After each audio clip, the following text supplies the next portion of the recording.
Union council کے اندر بہت سارے وارڈز جو ہیں وہ تقسیم کر دیے جاتے ہیں، تو ہر وارڈ میں کم از کم ایک نکاح رجسٹرار موجود ہوتا ہے۔ ٹھیک ہے، تو اصل میں تو یہ ذمہ داری اس نکاح رجسٹرار کی ہوتی ہے جس کے پاس یہ نکاح رجسٹر موجود ہے۔ صحیح ہے، صحیح ہے، صحیح ہے۔ اب وہ جو نکاح رجسٹر ہوتا ہے، وہ نکاح رجسٹر جب نکاح نامہ درج کیا جاتا ہے، کوئی نکاح منعقد ہوتا ہے، تو اس کی 4 کاپیاں جو ہیں وہ استعمال کی جاتی ہیں۔ ایک تو اس نکاح نامے کی وہ ایک کاپی اس نکاح رجسٹر میں اس رجسٹرار کے پاس موجود ہوتی ہے، ایک نکاح نامے کی ایک کاپی کنسرن یونین کاؤنسل میں موجود ہوتی ہے، دی جاتی ہے، وہاں جمع ہوتی ہے، اور ایک کاپی جو ہے خاوند کو دی جاتی ہے اور ایک کاپی بیوی کو دی جاتی ہے۔ ٹھیک ہے، بالکل۔ یہ وہ 4 کاپیاں ہیں جو اس وقت نکاح کے بعد اپنی متعلقہ فریقین کو دی جاتی ہیں۔ یعنی خاوند اور بیوی کو 2 کاپیاں انہیں دے دی جاتی ہیں، باقی جو 2 کاپیاں ہوتی ہیں ایک یونین کاؤنسل کے پاس ہوتی ہے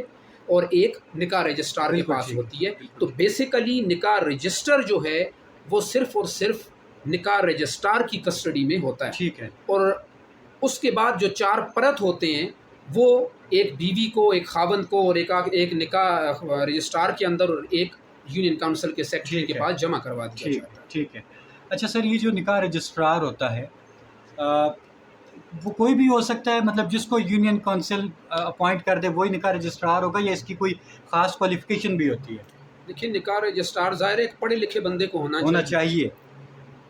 دیہاتوں میں، گاؤں میں، محلوں میں بنا دیا جاتا ہے کسی بھی بندے کو، لیکن چونکہ ظاہر ہے کوئی ان پڑھ بندہ تو نکاح رجسٹرار ہو نہیں سکتا، ٹھیک ہے، کیونکہ اس میں اس نے فارم فل کرنا ہوتا ہے۔ ٹھیک ہے۔ فارم کے اندر بہت سارے کالمز ہوتے ہیں، ٹھیک ہے، جو کسی بچے کے کام کے نہیں ہوتے کہ کوئی بچہ جو ہے اسے فل کر سکتا ہوگا، اور باقاعدہ ایک معاہدہ لکھا جاتا ہے، اور یہ معاہدہ ایک سوشل کانٹریکٹ ہوتا ہے، فریقین کی موجودگی میں لکھا جاتا ہے، بہت ساری شرائط اس میں طے ہوتی ہیں، اس میں حق مہر کا تعین کیا جاتا ہے، بہت سارے کالمز اس کے ہوتے ہیں، ان کو فریقین کی رضامندی کی روشنی میں سے فل کیا جاتا ہے۔ بالکل ٹھیک ہے۔ تو ظاہر ہے ایک جنرل پروویژن اور کانسیپٹ تو یہی ہونا چاہیے، اور ہوتا بھی ہے، کہ ایک سمجھدار تعلیم یافتہ انسان، ٹھیک ہے، جو کم از کم زیادہ نہیں تو اتنے قوانین کی، بنیادی قوانین کی سمجھ بوجھ رکھتا ہو، جو ہر انسان کو رکھنی چاہیے، کہ نکاح کیا چیز ہے، اسے کس طرح درج کیا جاتا ہے، نکاح نامے کی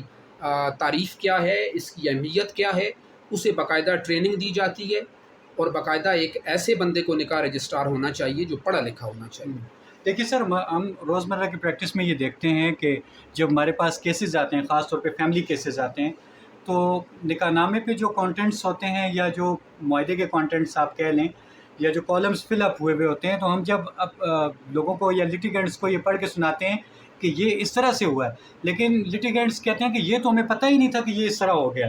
تو کیا نکاح رجسٹرار کی یہ بھی ذمہ داری ہے کہ وہ مکمل طور پہ پارٹیز کو سمجھائے کہ کون سی چیز کس طریقے سے درج کی گئی ہے؟ دیکھیں، ہمارے ہاں یہ کسٹم ہے، جی، یہ رواج چلا آ رہا ہے کہ جب بھی نکاح کی مجلس میں نکاح پڑھایا جاتا ہے، جی، تو نکاح پڑھانے سے پہلے نکاح فارم مکمل کیا جاتا ہے، اسے پر کیا جاتا ہے، اسے فل کیا جاتا ہے۔ بالکل۔ اسی نکاح نامے میں جو شرائط لکھی ہوئی ہوتی ہیں، جو قوائف درج ہوتے ہیں، جو اس میں پرٹیکولرز ہوتے ہیں، انہی کی روشنی میں، انہی کو سامنے رکھتے ہوئے تو ایجاب و قبول کیا جاتا ہے۔ جی بالکل صحیح ہے۔ اس نکاح فارم میں دولہا کا اور دلہن کا نام ہوتا ہے، ان کی ولدیت درج ہوتی ہے، اور اسی میں نکاح کا جو حق مہر مقرر کیا جاتا ہے وہ درج کیا جاتا ہے، نکاح کے گواہوں کے، نکاح کے دوران دلہن کے وکلاء کے تقرر کے گواہان، اور یہ سارے گواہان اس میں درج ہوتے ہیں۔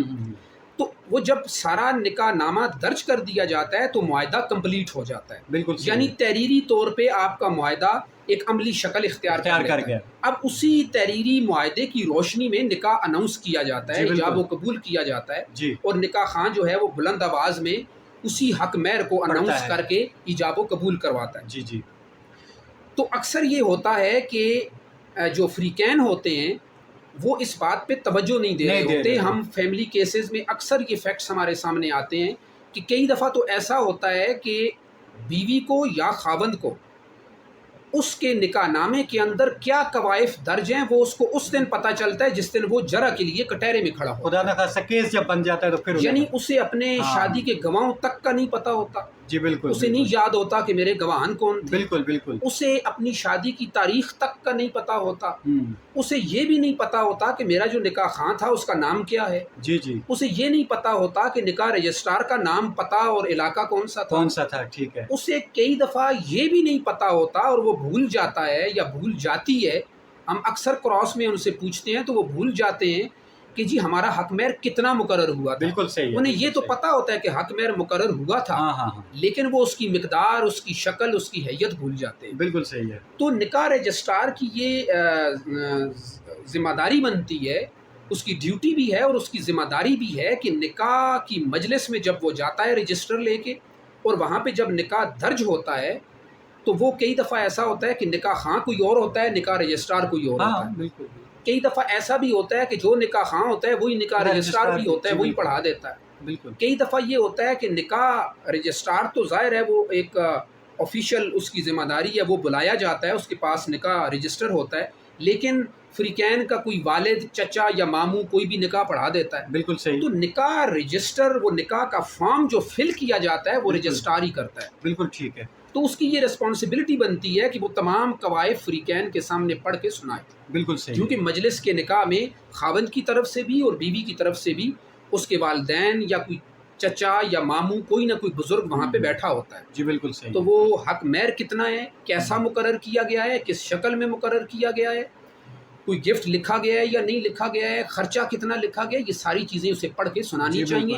اور جب دونوں فریقین اس تحریر پر متفق ہو جائیں تو پھر نکاح پڑھانا چاہیے. یعنی نکاح رجسٹرار کی پوسٹ یہ ڈیزرو کرتی ہے کہ اس کو کوئی بھی کمپیٹنٹ بندہ جو پڑھا لکھا ہے وہ اس کو چلائے، جو اس کی ذمہ داریوں سے واقف ہو، اور جو لوگوں کو سمجھا سکے کہ یہ کانٹریکٹ اور یہ کانٹینٹس ہیں آپ کے کانٹریکٹ کے، ان شرائط پہ یہ آپ کا معاہدہ ہو رہا ہے. ٹھیک ہے سر. میرا اگلا جو سوال ہے سر آپ سے وہ یہ ہے کہ جو نکاح کے ثبوت کے لیے نکاح نامہ کافی ہے؟ دیکھیے، پہلی بات یہ ہے کہ نکاح ایجاب و قبول کے بعد گواہوں کی موجودگی میں ایک بالغ مرد، ایک بالغ عورت جب اپنے آپ کو ایجاب و قبول کروا لیتے ہیں تو نکاح منعقد ہو جاتا ہے اور نکاح شرعاً ہو جاتا ہے. ٹھیک ہے. لیکن جوں حالات گزرتے ہیں، زمانہ آگے ترقی کرتا جاتا ہے تو اسٹیٹ اور گورنمنٹ ظاہر ہے حالات کی روشنی میں، حالات کو مد نظر رکھتے ہوئے اور اس نکاح کے معاملے میں پیدا ہونے والی پیچیدگیوں اور مشکلات کو دور کرنے کے لیے نئی قانون سازیاں کرتی ہے. صحیح ہے.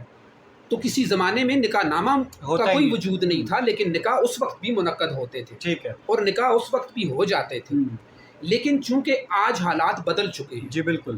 آج حالات میں بہت ساری مشکلات، بہت سارے حوالوں کو مد نظر رکھتے ہوئے اب گورنمنٹ کی طرف سے باقاعدہ یہ قانون سازی کرتے ہوئے نکاح رجسٹرار کا وجود ممکن بنایا گیا ہے. اس کا ایک نکاح نامہ نام کا ایک فارم ہوتا ہے یا فارم ہوتا ہے جس کو باقاعدہ تحریری طور پہ درج کر کے اس معاہدے کو عملی شکل دی جاتی ہے. لہٰذا آپ کسی ایسی جگہ اگر موجود ہیں، آپ اکثر دیکھتے ہوں گے کہ کسی پبلک پارک میں کسی سفر کے دوران اگر کوئی مرد اور عورت سفر کر رہے ہیں یا بیٹھے ہوئے ہیں تو اکثر پولیس جو ہے وہ آپ سے نکاح نامہ طلب کرتی ہے. جی بالکل. یعنی دوسرے لفظوں میں وہ آپ سے شناخت طلب کرتی ہے کہ آپ مرد اور عورت یہاں پہ بیٹھے ہوئے ہیں تو کیا آپ کا رشتہ کیا ہے، کیا آپ کے درمیان کوئی ایسا رشتہ موجود ہے جو آپ کو اجازت دیتا ہے اس طرح بیٹھنے کی، کیا آپ واقعی میاں بیوی ہیں. تو میاں بیوی ثابت کرنے کے لیے ظاہر ہے کہ اس وقت وہ اپنے نکاح رجسٹرار کو تو نہیں بلا سکتا. بالکل ٹھیک ہے. اس وقت وہ اپنے نکاح خواں کو بھی نہیں پیش کر سکتا، اس وقت وہ اپنے نکاح کے گواہوں کو بھی نہیں بلا سکتا. تو قانون نے ایک آسانی پیدا کر دی ہے اس کو ریگولائز کرنے کے لیے، اس پیچیدگی کو دور کرنے کے لیے اور نکاح کا ثبوت تحریری طور پر مہیا کرنے کے لیے قانون نے ایک نکاح نامہ نام کا ایک فارم تجویز کر دیا ہے. تو ایسے حالات میں، ایسی صورت میں نکاح نامہ نکاح کے ثبوت کے لیے کافی ڈاکومنٹ سمجھا جاتا ہے. ٹھیک ہے. ٹھیک ہے. اور اس کے بارے میں یہ کہا جاتا ہے کہ اگر نکاح نامہ کوئی کپل دکھا دیتا ہے تو ان پہ کوئی اعتراض نہیں کیا جائے گا اور ان کے نکاح نامے کو درست تسلیم کیا جائے گا اور انہیں میاں بیوی تسلیم کیا جائے گا. یہ 2014 MLD 1494 کا فیصلہ ہے، 1494 پیج ہے 2014 MLD. بہت ساری ججمنٹس موجود ہیں لیکن میں ایک آپ کو ریفر کر رہا ہوں کہ اس میں یہ کہا گیا ہے کہ نکاح کے ثبوت کے لیے نکاح نامہ جو ہے وہ کافی ہے، وہ سفیشینٹ ڈاکومنٹ ہے. ٹھیک ہے. ٹھیک ہے. اگر سر نکاح نامہ ہی نہ موجود ہو تو پھر ایسے نکاح کی کیا حیثیت ہوگی؟ یعنی ایک بات تو یہ ہے کہ ایسی ایمرجنسی کی صورت میں جی بالکل، کہ آپ سے پولیس ڈاکومنٹ طلب کرتی ہے کہ اگر آپ کہہ رہے ہیں کہ آپ میاں بیوی ہیں تو نکاح نامہ دیں، اگر ان کے پاس نکاح نامہ موجود نہیں ہے تو وہ بعد میں پرووائڈ کر سکتے ہیں، وہ نکاح کو ثابت کر سکتے ہیں.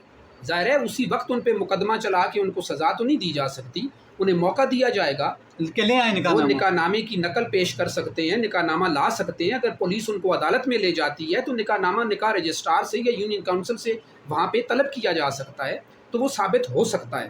لیکن جو شرعاً اور قانوناً بیسک جو نکاح کے انعقاد کے لیے لازمی چیز ہے کہ ایک مسلمان بالغ مرد اور عورت اگر ایک دوسرے کو گواہوں کی موجودگی میں میاں بیوی تسلیم کر لیتے ہیں تو ان کے نکاح پہ کوئی اعتراض نہیں کیا ٹھیک جا ہے. سکتا، وہ نکاح سمجھا جائے گا، صحیح ہے، بالکل وہ صحیح نکاح ہے. منعقد ہو چکا ہے. صحیح ہے، بالکل. لیکن تحریری ثبوت جو ہے وہ نکاح نامے کی صورت میں یعنی مہیا کیا جاتا ہے. آرڈینری کورس آف لائف میں ایسا ہوتا نہیں ہے کہ مطلب ایسے حالات پیدا نہیں ہوتے کہ پارکس میں اگر کوئی بیٹھے ہوئے ہیں تو وہ میاں بیوی اگر نہیں ہیں تو وہ یہ بتا دیں کہ ہم میاں بیوی ہیں. یعنی کہ نکاح نامہ آپ نے اس صورت میں رکھنا ہے اگر ایسے حالات پیدا ہو گئے ہیں، اور آئے روز ایسے واقعات رپورٹ ہو رہے ہیں کہ لوگ مطلب جعلی طور پہ یہ بتانے لگ گئے ہیں کہ ہم میاں بیوی ہیں، تو ایسے حالات میں انہیں نکاح نامہ اپنے پاس رکھنا انہی چاہیے. حالات کو مد نظر رکھتے ہوئے جی حکومت نے یہ فارم تیار ٹھیک کیا ہے ہے. اور اسے قانون سازی کر کے باقاعدہ نکاح کی رجسٹریشن کے لیے مسلم ہے. فیملی لاز آرڈیننس 1961 جو ہے بالکل اس صحیح کی ہے. سیکشن 5 جو ہے اس کو بڑی اچھی طرح ایلیبوریٹ کرتی ہے ٹھیک ہے. کہ اس کی جو ہیں اتنی کاپیز ہوں گی، یہ اس طرح جو رجسٹریشن آف میرج ہے اسے ایکسپلین کرتی ٹھیک ہے. ہے. ٹھیک ہے. لہٰذا رجسٹریشن آف میرج نکاح نامے کی صورت میں اسی لیے لازمی قرار دی گئی ہے کہ ایسی مشکلات کو رفع کیا جا سکے، ٹھیک ہے. ٹھیک ہے. تاکہ کوئی بندہ جعلی اقرار نہ کر سکے، ہاں ہاں. فیک اقرار نہ کر سکے، اور اس کے پاس آج کل تو نکاح نامہ جو ہے وہ اس ڈاکومنٹ کی صورت میں اپنی جیب میں رکھنا اتنا ضروری بھی نہیں ہے. آج کل تو آپ واٹس ایپ میں رکھ سکتے ہیں، اپنے موبائل میں اسے سیو رکھ سکتے ہیں، کوئی مسئلہ نہیں ہے. ٹھیک ہے، بالکل صحیح. ابھی سر آپ نے نکاح نامے کی کاپیوں کی بات کی، یہ کاپیاں کس کس جگہ جمع ہوتی ہیں؟ دیکھیں میرا خیال ہے میں پہلے بھی ایک سوال کے جواب میں عرض کر چکا کہ نکاح نامے کی 4 کاپیاں جو ہیں وہ تیار کی جاتی ہیں. بالکل صحیح. ایک اس یونین کونسل میں جمع ہوتی ہے، ایک نکاح رجسٹرار کے پاس ہوتی ہے، ایک بیوی کو دی جاتی ہے اور ایک شوہر کو دی جاتی ہے، تاکہ ان تمام جگہوں پہ اس نکاح کا ثبوت جو ہے وہ محفوظ رہ سکے. بالکل صحیح ہے. اچھا سر، میرا اگلا سوال آپ سے یہ ہے جو میں انٹرو میں بھی کہہ چکا ہوں کہ یہ جو نکاح نامے کے اندر جائیداد درج ہوتی ہے اس کی کیا حیثیت ہے؟ اس کے لیے کیا ہمیں پراپر انتقال کی بھی ضرورت ہوتی ہے یا ہم اسے پراپر رجسٹری سمجھ سکتے ہیں؟ دیکھیں نکاح نامہ خود ایک رجسٹرڈ ڈاکومنٹ ہے. بالکل صحیح. کئی لوگ یہ کرتے ہیں کہ نکاح نامے کے ساتھ ایک اقرار نامہ بھی لکھوا لیتے ہیں. صحیح ہے. ٹھیک ہے، ایک سپورٹنگ ڈاکومنٹ ہوتا ہے جو نکاح نامے کو سپورٹ کرتا ہے، لیکن نکاح نامے کے اندر جو چیز لکھی جا چکی ہے، جس کالم میں جو چیز مینشن کی جا چکی ہے، اور مثال کے طور پہ جو ایک اسپیسیفک کالم ہوتا ہے مہر کا کالم ہوتا ہے، جس میں اگر آپ مہر کی صورت میں کوئی جائیداد بھی لکھتے ہیں تو وہ جائیداد جس وقت لکھی جا چکی ہوتی ہے اس پہ سائن ہو جاتے ہیں، میاں بیوی اس نکاح کو تسلیم کر لیتے ہیں، تو وہ جائیداد اسی وقت سے منتقل تصور کی جاتی ہے، وہ ٹرانسفر ہو جاتی ہے، وہ اس بیوی کی ملکیت تصور کی جاتی ہے، اور یہ نکاح نامہ ہی اس کی منتقلی کے لیے کافی ثبوت ہے. بالکل ٹھیک ہے سر. اچھا سر، میرا اس نشست کا جو آخری سوال ہے آپ سے، کیا مقدمے کے دوران فیملی کورٹ میں نکاح نامہ پیش کرنا لازمی ہے؟ دیکھیں نکاح نامہ ظاہر ہے فیملی کورٹ میں آپ کو مقدمہ کرتے ہیں تو یہ آپ کو بیس فراہم کرتا ہے. ٹھیک ہے. لیکن قانون یہ کہتا ہے کہ اگر دونوں فریقین یا دونوں میں سے کوئی فریق جی صحیح ہے مقدمے کے دوران نکاح پر کوئی اعتراض کر دیتے ہیں، جی بالکل ٹھیک، اگر نکاح ڈسپیوٹیڈ ہو گیا ہے تو پھر آپ نکاح نامہ پیش کریں گے اور نکاح رجسٹرار کو پیش کریں گے اور نکاح خواں کو پیش کریں گے، کیونکہ آپ نے نکاح نامے کو اور نکاح کو ثابت کرنا ہے. ٹھیک ہے. اگر نکاح نامے پر اس کے مہر پر، اس کے کسی کالم پر، اس کی کسی انٹری پر اور اس کی صحت پر کوئی آبجیکشن کسی فریق کی طرف سے نہیں کیا گیا تو پھر نکاح نامے کو اگر دونوں فریقین دعوے کے مطابق تسلیم کرتے ہیں تو پھر اگر نکاح نامہ نہیں بھی موجود ہے وہ ڈاکومنٹ تو نکاح کا وجود جو ہے وہ اسی طرح موجود رہے. بعض اوقات دیکھنے میں یہ آتا ہے کہ کوئی بھی ایک پارٹی چاہے وہ لڑکے کی طرف سے ہوں یا لڑکی کی طرف سے ہوں نکاح نامے میں فیک انٹریز کر دیتی ہیں، تو ایسی صورت میں بھی نکاح نامہ جو اصلی آپ کے پاس جو آپ کو at the time of marriage provide کیا گیا ہے وہ پیش کرنا ضروری ہے. کئی دفعہ اس طرح ہوتا ہے، آپ مقدموں میں دیکھتے ہوں گے کہ بیوی کے پاس جو پرت موجود ہوتا ہے ہاں۔ اس پہ انٹریز کچھ اور ہوتی ہیں، بالکل بالکل، خاوند کے پاس جو نکاح کا فارم موجود ہوتا اس ہے میں کچھ اور ہوتا اس میں انٹریز کچھ اور ہوتی ہیں، اور یہ جو انٹریز ٹیمپر کی جاتی ہیں، ہاں۔ یہ ٹیمپرنگ کی جاتی ہے اکثر دیکھنے میں آیا ہے مہر کے کالم میں، بالکل ٹھیک ہے، یا تو اسے کم کر دیا جاتا ہے بالکل یا صحیح اسے ہے، بڑھا دیا جاتا ہے۔ بالکل صحیح، اگر خاوند کی طرف سے یہ جعل سازی کی جاتی ہے تو وہ کم کر دیتا ہے مہر کو بالکل صحیح ہے، اور فیک انٹری کرتا ہے، بالکل اور صحیح اگر ہے، بیوی کی طرف سے کوئی ٹیمپرنگ کی جاتی ہے تو وہ مہر کو بڑھا چڑھا کے بیان کرتی ہے۔ بالکل صحیح ہے، تو ایسی صورت میں جو ہے وہ اصل وہ جو نکاح نامہ آپ کی ظاہر ہے، اگر خاوند ٹیمپر کرتا ہے اپنی پرت میں، اپنے فارم میں، تو بیوی کے پاس ایک پرت موجود ہوتا ہے، وہ پیش کر سکتی ہے کہ ٹھیک ہے، اصل انٹری تو یہ ہے۔ ٹھیک ہے، اگر دونوں میں کوئی گڑبڑ ہے تو آپ نکاح رجسٹرار سے اصل پرت منگوا سکتے ہیں، آپ یونین کونسل سے عدالت جو ہے وہ طلب کر ٹھیک سکتے ہے، ہیں۔ بالکل صحیح ہے، یعنی نکاح فارم کو مطلب پرووائڈ کرنے کا ایک مقصد یا وزڈم یہ بھی ہے کہ اگر کوئی بھی پارٹی فیک انٹریز یا کسی میں ٹیمپرنگ کرنے کی کوشش کرتی ہے تو دوسرے کے پاس اصلی نکاح نامہ موجود ہو تاکہ اس ٹیمپرنگ کو رپورٹ کیا جا سکے، ایک وزڈم اس میں یہ بھی ہے۔ تھینک یو ویری مچ سر، آج ہم نے آپ سے بہت کچھ سیکھا اور یہ بڑا ضروری تھا لوگوں تک اس حوالے سے تمام تر باتیں پہنچانا۔ ناظرین، علم مومن کی میراث ہے، اپنا رشتہ علم کے ساتھ مضبوط کیجئے، آپ یہ دیکھیں گے کہ ہم انشاءاللہ بتدریج ایک آئیڈیل معاشرے کی طرف چلے جائیں گے۔ میری ہمیشہ آپ سے یہ گزارش ہوتی ہے، آج کا آپ نے موضوع دیکھا اور آج کی ویڈیو آپ نے دیکھی، اس سے ریلیٹڈ اگر آپ کے اذہان میں کسی بھی قسم کا کوئی بھی سوال ہے تو آپ ضرور کامنٹ میں شیئر کریں۔ ہم ہمیشہ آپ سے یہ کہتے ہیں کہ وہ آپ کے سوالات ہماری نشست کا حصہ بھی ہوں گے۔ ہم ایک ہینڈسم کوانٹٹی کے انتظار میں ہیں، تھوڑے سے سوالات اکٹھے ہو جائیں تو ہم انشاءاللہ ایک باقاعدہ نشست رکھیں گے اور آپ کو یہ بتائیں گے کہ آپ کے سوالوں کے جواب قانون کی روشنی میں یا قانون آپ کے سوالات کے جوابات کیسے دیتا ہے۔ آج کے لیے اتنا ہی، آپ سب کا بہت بہت شکریہ۔ السلام علیکم ورحمۃ اللہ۔